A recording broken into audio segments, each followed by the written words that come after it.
Hi everyone, welcome back to Nanrobot. Today we will show you how to bleed hydraulic brake on your scooter.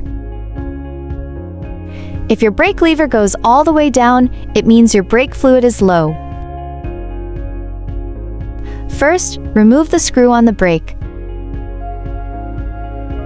Prepare a syringe filled with brake fluid.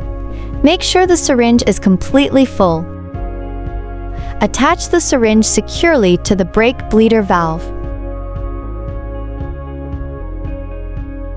Open the valve on the syringe.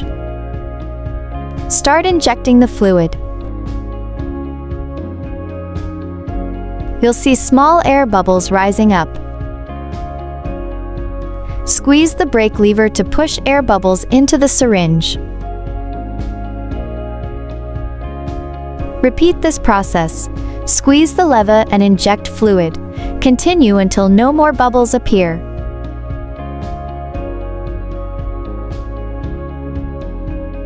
Close the valve and remove the syringe. Reinstall and tighten the brake screw. Clean the brake area with a wet wipe or towel. Your brake refill is now complete.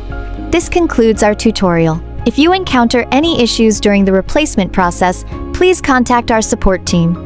Our technical professionals will provide solutions to ensure your scooter operates smoothly. Hope this video will help you, and don't forget to click the like and subscribe buttons, and we'll see you in the next one.